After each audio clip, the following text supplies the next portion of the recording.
Nos estúdios da Montanhês Web TV, hoje a nossa conversa, o nosso bate-papo é com Jackson Santana. Muitos que a partir de agora passam a nos acompanhar já assistiu e lembra do Jackson Santana lá no programa do Raul Gil. E é um prazer hoje a gente conhecer um pouco da história do cantor Jackson Santana. Jackson, obrigado por ter vindo. E hoje o nosso bate-papo é para contar um pouco, né, da sua história, da sua trajetória. Bom dia a todos os amigos ouvintes, aos telespectadores dessa programação maravilhosa, Montanhesa Web FM 93.5. Que alegria estar aqui com vocês, que alegria estar nessa cidade maravilhosa que eu estou tendo o prazer de conhecer pela primeira vez, Vazante, Minas Gerais. É um prazer, uma satisfação enorme. E quando eu falei para o Jackson, né, ele me perguntou, né, o que é a renda, o que move a cidade de Vazante. Eu falei, o agronegócio, né? Hoje cresceu muito, mas nós estamos, né, aí como uma das maiores mineradoras de zinco do mundo, viu, Jackson? Eu fiquei impressionado, porque eu não sabia desses dados, né? É a primeira vez que eu venho na cidade. E eu tentei ler, estudar algumas coisas sobre a cidade, mas esse conhecimento aí que você me deu é muito enriquecedor e com certeza é uma cidade aí que tem, claro, a sua riqueza, a sua importância. Eu fico muito feliz de estar aqui nessa cidade. Temos que colocar essas informações, né? Porque a grandeza que é você morar, né, e visitar a cidade que é uma das maiores mineradoras de zinco do mundo, então são informações que precisam estar lá na página, né? Até o pessoal da produção aqui que está comigo, quando a gente for postar, né, as fotos aí, os vídeos, seria interessante a gente também postar um texto falando aí sobre a grandeza e a riqueza da cidade. Com certeza. Boa ideia, gostei dessa ideia. Ô, Jackson, vamos contar um pouquinho da sua trajetória, da sua história, né? Vamos chegar até como cantor profissional e outras qualificações também. Você é natural de onde? São Paulo. Nasci e fui criado em São Paulo. Zona Sul, capital de São Paulo. Morei em São Paulo até os 13, 14 anos. Depois fui para Brasília, onde conheci minha família, minha esposa, me casei, né? Construí minha família em Brasília e hoje eu moro em Brasília. São Paulo você morou até os 13 anos? Até os 13 anos. Então a infância foi em São Paulo? A infância foi em São Paulo, uma terra muito boa. São Paulo é um lugar maravilhoso, mas você sabe que hoje eu fico mais em São Paulo do que em Brasília.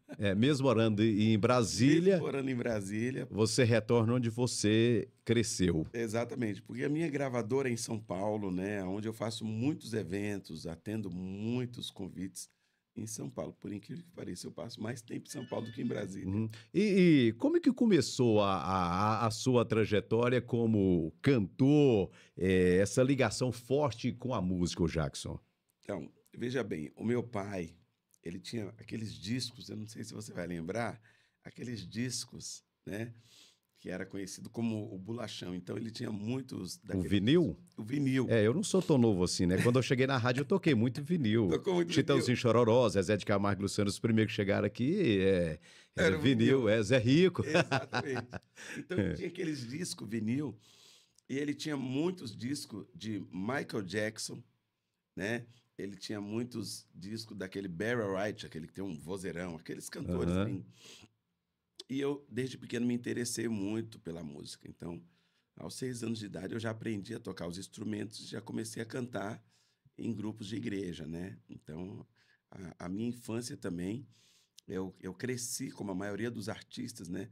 A maioria dos artistas que a gente senta para conversar, para bater um papo, eles começam cantando e tocando na igreja. Então, ali a gente aprende muita coisa. Então, a minha base, a minha infância foi praticamente isso ali, tocando na igreja. Na igreja, por influência da família do pai. Da família, exatamente. Há alguns que começaram na igreja, a palavra mais comum, desviaram, não estão mais na igreja. Continuam cantando, mas não na igreja, não é o gospel, né? Você seguiu essa linha. Você sabe que eu encontro muitos artistas aí, muitos cantores que começaram na igreja. A maioria deles, dos cantores, começaram na igreja. Dentre eles, a Anitta, a Ludmilla, essa galera toda aí, né?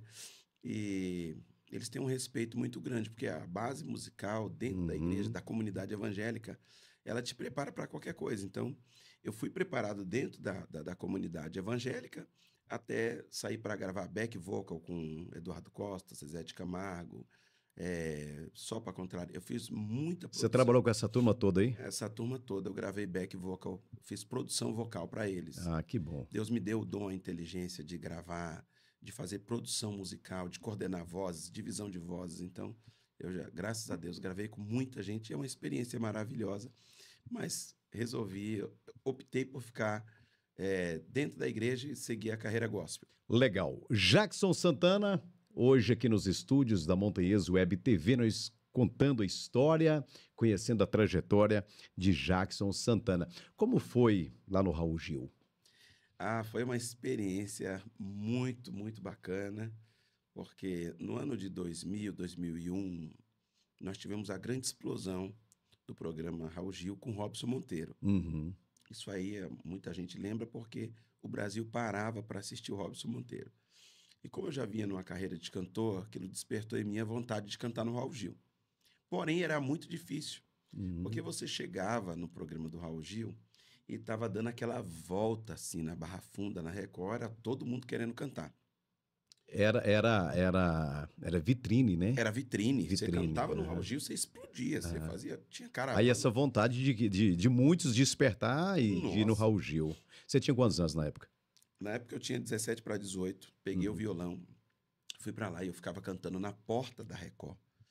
Então o Raul Gil ele tinha o programa dele que era em Moema, onde fazia a seleção dos cantores e gravava na Record. Então eu fui para lá, eu fiquei cantando na Record, a gente cantava em cima do muro, dentro do ônibus. E eu tentei invadir a Record várias vezes, pulava na frente do carro do Raul Gil, era aquelas loucuras de menino. Aham. A gente ia com a Essa inscrição, ela era feita, as pessoas iam... As pessoas faziam a inscrição pela internet, porém, pela internet demorava muito de chamar. Entendi. Aham. Então, o que a gente fazia? Saía cantores de várias partes do Brasil e até do exterior e vinha para lá e ficava na porta. Era o tentar o tudo ou nada. Entendi. E aí você conseguiu? E aí, depois de meses lá, eu consegui entrar. Então, quando eu consegui entrar, aí você conhece outro universo, né? Você está na televisão e um programa que, na época, já alcançava mais de 160 países. Uhum. Né? Então, quando eu entrei, abriu as portas para eu gravar com vários outros artistas e também abriu as portas no exterior, né? Então, quando eu consegui entrar no programa do Raul Gil, eu fui conhecer os bastidores, né? Fui gravar com outras pessoas, cantar, então foi muito Você bacana. chegou a competir ou você já foi como cantor, assim, como convidado? Então, é engraçado que a gente entrava como calouro para competir, mas naquela época o calouro, ele já se tornava um artista de tão forte que era a mídia em cima do cantor. Então você cantava, nós gravávamos na segunda-feira e ao ar no sábado. No sábado à tarde, quando passava, era uma explosão no Brasil e no mundo. Então, automaticamente, o calouro, na época nós tínhamos o Robson Monteiro, que competia, que era um calouro, e a Jamile, que virou uma celebridade. E mesmo eles competindo, os shows deles era lotado, era recorde de público. Então a gente falava, meu Deus, uau, o que é isso aqui? Era muito forte, não tinha essa força hoje que a internet tem, então era todo mundo ligado na TV, né? Ah, tá. É claro que o sucesso ele vem de competência, Sim. de persistência, né? Que é o seu caso, né? Nós vamos comentar daqui a pouco mais o que aconteceu na sua vida. Mas você considera que o programa do Raul Gil, ele foi a parte mais importante da sua carreira profissional? Eu considero que sim. Muito boa pergunta. Porém, você tocou em algo aí muito importante. Porque certamente cantores e outros artistas vão assistir esse programa. Aham. Quando chega a oportunidade da tua vida, você tem que estar preparado. Então, até eu chegar no Raul Gil, eu me preparei muito. Eu passava 8 horas estudando, fazendo técnica vocal. Porque eu tinha na minha mente que qualquer concurso, e nos anos 2000, 2001, 2002, 2003, explodiu essa questão de concurso no Brasil, onde tinha primeiro lugar, você ganhava uma gravação, você ganhava um prêmio em dinheiro. E eu coloquei algo na minha cabeça, pelo fato de eu ter nascido na comunidade, né? Vamos falar abertamente, na favela. Nós não tínhamos muitas oportunidades, então eu sofri muito, passei fome, muita humilhação, rejeição. Eu tinha algo na minha mente.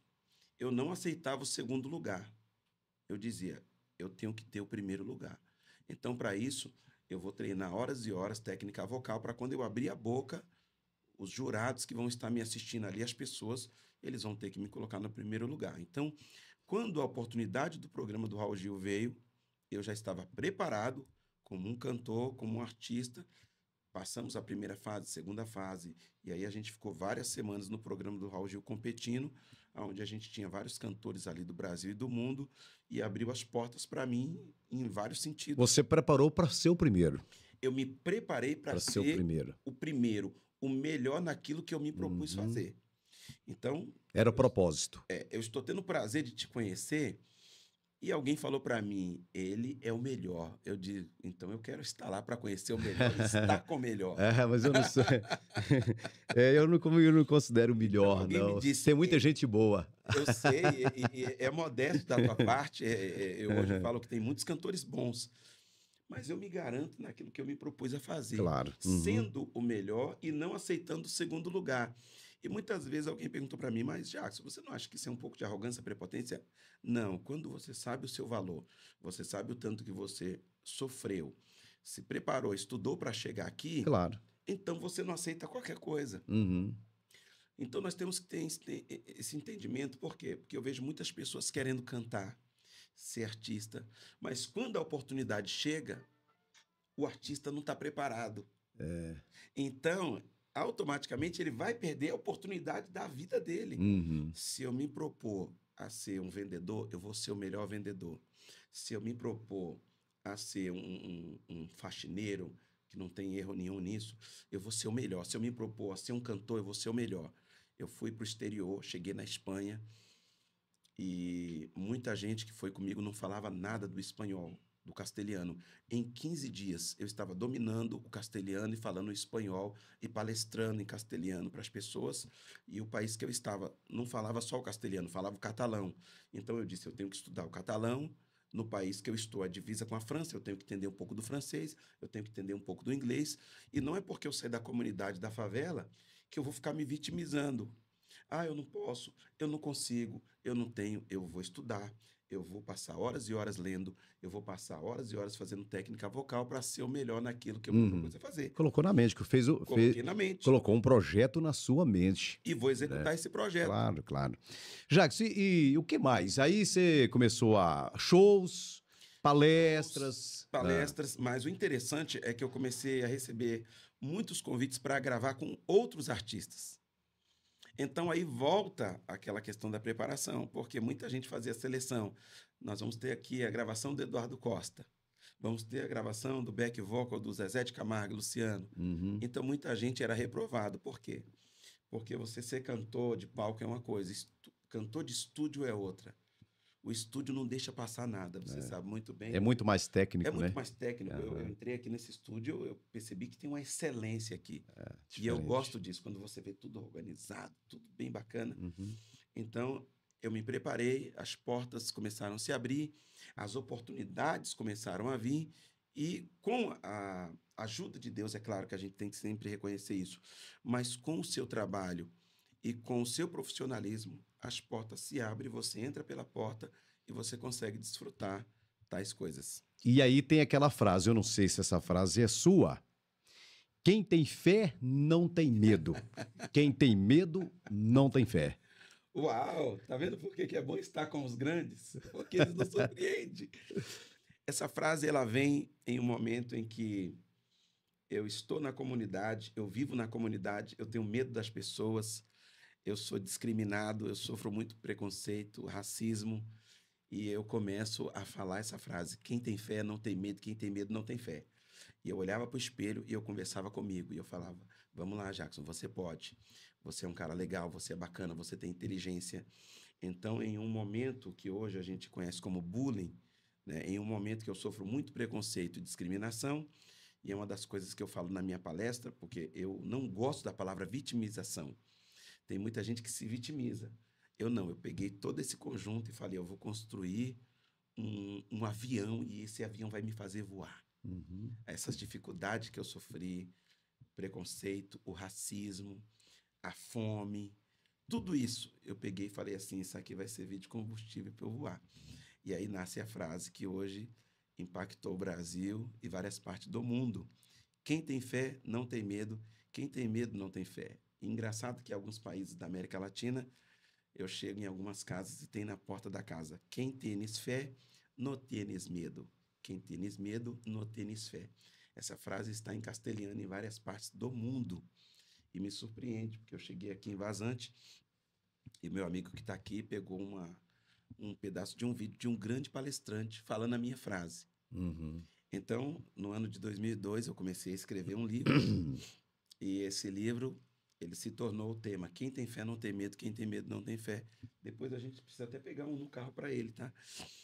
Onde eu falo sobre fé, sobre força, sobre motivação, sobre você acreditar nos teus sonhos. E no livro eu coloquei algumas fotos ali com alguns artistas, porque eu sonhava em estar com essas pessoas em programa de rádio, TV, SBT, Record, Bandeirante. E Deus, ele me deu essa oportunidade. E quando eu cheguei perto desses artistas, por incrível que pareça, eu não tive medo nem vergonha. Eu entendi que muitas dessas pessoas estão lá em cima, mas eles precisam de uma palavra de motivação nossa, de vida nossa. Isso fez toda a diferença, porque vários desses artistas, eles me mandam mensagem no Instagram, no WhatsApp, com a minha frase. Jacques, eu acordei hoje de manhã e a frase que veio na minha cabeça foi: quem tem fé não tem medo, quem tem medo não tem fé. Não tem fé. Vamos lá, você pode, você consegue. E essa frase E é fato. Ô, Jacques, mas e hoje você tá mais no mundo gospel? Ou hoje você ainda interage, realiza eventos com esses amigos que te convidaram, por exemplo, Eduardo Costa, para algumas participações? Como que você está conciliando hoje a sua carreira profissional? Então, no ano de 2025, eu acabei de lançar um livro chamado Mentes Prósperas, né? E aí a gente montou um formato de palestra, né? Eu venho agora de São Paulo, onde a gente deu uma palestra em Alphaville para empresários. Hoje eu estou palestrando bastante, né? Não deixando a música de lado, porque eu acabei de fechar um contrato com a gravadora e nós vamos lançar uma música nova agora, mas hoje eu estou num formato mais palestra, né? Motivação, palestra que fala sobre a mente de prosperidade, e eu consigo trazer esses empresários, esses artistas, né? Tendo em vista que a maioria deles mora em São Paulo, ali na região de Alphaville, e a gente consegue manter aí um contato, a gente consegue ter uma proximidade com essa galera. Numa palestra que você leva Isso. para os empresários, para os colaboradores, cai uma música aqui também de motivação sua ou não? Ou você ainda não conciliou palestra Não, e uma concilio, música eu para... concilio. Sempre eu começo as nossas palestras com uma oração e uma música, um louvor, né? Sempre eu começo as nossas palestras com louvor, então dá para conciliar. Por quê? É porque música mexe muito, A né? música mexe muito. A Você música, quando ela tem uma letra, quando ela tem uma mensagem e uma Isso. melodia bonita, ela acaba... mexendo com a pessoa, ela né? vai lá no coração, ela vai na mente. Então, Exatamente. eu acho que música, ela tem tudo a ver com o momento de palestra lá, não é isso? Exatamente. E é interessante porque você falou aí, porque a gente começa a nossa palestra e a gente pede para as pessoas respirar, fazer aquela postura de vencedor. E eu falo: pensa na tua casa, o Espírito Santo vai entrar na tua casa. Claro. E aí eu começo: como Zaqueu, eu quero subir o mais alto que eu puder. Então, quando eu falo, entra na minha casa, a pessoa, ela sente que a paz está entrando na casa dela. Entra na minha vida, mexe com minha estrutura, sara todas as feridas, que é de um amigo nosso, que até tem a foto aí, depois eu vou te mandar, da Regis Danese. Um grande abraço, um grande compositor, um cara fantástico. Deu a volta por cima, hein? Deu a volta por cima. Aquele acidente lá foi... Deu a volta por cima, quase morre. O filho dele, ou a filha, também teve momentos difíceis. E é um vencedor, é um guerreiro, né? Um amigo. Então, eu consigo conciliar as palestras com o espiritual. Tendo em vista que no meio das palestras, sempre eu estou também falando sobre um versículo da Bíblia. Motivacional. Jesus, ele motivava as pessoas, né? Jesus, ele incentivava as pessoas. E nós estamos vivendo num mundo onde as pessoas estão sofrendo crise de ansiedade. As pessoas estão pensando muito no futuro. Depressão, pensando muito no passado, né? Então, ao longo do dia, a pessoa tem crise de estresse. Por quê? Uhum. O dia é muito pesado, é muito trabalho, as pessoas acarretam muitas coisas. Então, a gente fala muito sobre Nós isso. vivemos dias diferentes, né? Dias diferentes, né? Então, Muito corrido. muito corrido, né? Então, assim, eu estou cuidando de pessoas, Deus me deu a oportunidade de cuidar de pessoas ricas, milionárias, mas estão em depressão, crise de ansiedade, problemas, diversos problemas, e aí a gente chega com a palavra, com a palestra, Ô, Jackson, você é do meio evangélico, sim, mas é momento importante da gente falar que a palavra de Deus ela vai para todas as pessoas, né? exato, Todas as pessoas. E quando você está palestrando, evidentemente, numa empresa, com empresários e com os colaboradores, ali tem pessoas de segmentos diferentes religiosos, sim, não é isso? sim, Quer dizer, o exatamente. que manda é a palavra. O que manda O que é. manda é a palavra, e é muito importante por quê? Porque a linguagem que Jesus falava, ele conseguia alcançar dos mais simples até os mais Uhum. intelectuais. Então, na segunda-feira passada, eu ministrei em uma grande empresa em São Paulo. A maioria dos colaboradores é evidente que não são evangélicos, ou não, mas eu falo de uma forma tão simples que eu ministrei sobre o Sermão da Montanha, em Mateus 5. Bem-aventurados os mansos. Para a pessoa ser mansa, ela não precisa ser evangélica. Ela precisa praticar a mansidão todos os dias. A gente vê pessoas nervosas aí que numa briga de trânsito, em questão de 3 segundos, alguém desce, dá um tiro, a pessoa perde a vida, né? Bem-aventurados limpos de coração. A neurociência vai dizer que pessoas que têm ódio, têm rancor, têm uma facilidade de contrair câncer, doenças. Bem-aventurado os simples. Bem-aventurados que choram, porque eles serão consolados. Bem-aventurados os misericordiosos. Para a pessoa exercer misericórdia, ela não precisa ser evangélica, ela pode exercer misericórdia, fazer trabalho social, ajudar outras pessoas. Bem-aventurados pacificadores. Para a pessoa ser um pacificador, ela não precisa ser evangélico. Se ela vê uma briga ali, ela vai pacificar. Se ela vê uma briga, uma contenda, uma confusão, ela vai estar sempre. Tem pessoas que têm o coração muito bom. E isso é muito importante. Então, eu consigo falar para pessoas, independente da religião dela, o livro Mentes Prósperas, né? Muita gente não entende o que significa a palavra prosperidade, mas a palavra prosperidade ela significa ausência de necessidade. É um conjunto de bem-estar, né? Não quer dizer que a pessoa vai ter só dinheiro, porque eu conheço muita gente que tem dinheiro. Nós tivemos agora uma pessoa em São Paulo, eu tive o prazer de estar em alguns eventos junto, orar, que é um grande humorista, o Whindersson Nunes, que saiu do nada, do Piauí, ficou rico, milionário. E quando ele fica rico, ele conhece as drogas. E aí ele desgraça a vida dele nas drogas, entra na depressão e hoje está recebendo um tratamento, está privado da sua liberdade, está dentro de uma clínica psiquiátrica. Por quê? Porque ele teve o dinheiro, mas ele não teve a prosperidade. Ele não soube administrar aqueles milhões. Então ele vai para as drogas, ele vai para a bebida Não e ali estava preparado, né? ele não estava Não estava preparado. preparado. E é muito Estar triste. preparado é muito É importante. muito triste isso, porque a pessoa ganha dinheiro, mas ela não está preparada para lidar com Aí dinheiro. você tem que estar preparado para tudo, né? Com dinheiro você tem de estar preparado. Sem Exatamente. dinheiro também nos momentos de crise, você Exatamente. precisa estar preparado. Exatamente. Jackson Santana, o que eu não perguntei para você, que você gostaria de falar, mas o que eu ouvi de você já foi realmente gratificante para mim, tenho certeza para quem está nos assistindo, para quem vai compartilhar o nosso bate-papo. Que alegria estar aqui com vocês. Eu quero falar da parte mais importante da minha vida. Mandar um abraço para minha esposa, a mulher que transformou a minha vida, que é a doutora Cristiane, uma mulher fantástica e ela faz toda a diferença na minha vida. Eu costumo dizer que não há sucesso se você não tiver uma família. E eu tenho uma família, eu tenho um porquê voltar para casa com alegria, né? Eu estou voltando já para casa amanhã, já estou aqui feliz, alegre, porque eu vou encontrar a minha família, os meus filhos, né? A minha família é a minha base, uma base maravilhosa que eu tenho. Então eu quero dizer para você que família é tudo.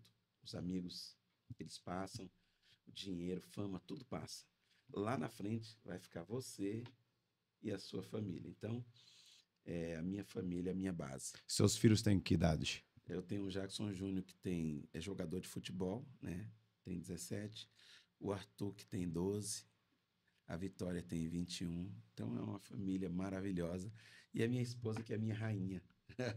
Coisa boa. Um abraço, meu amor. Eu te amo. Família é a base. Eu também concordo com você plenamente. Deus me deu uma família maravilhosa. E eu quero falar algo para vocês. Da onde eu vim, da onde Deus me tirou, Deus me levantou. Só Deus que tem o poder de fazer isso na minha vida.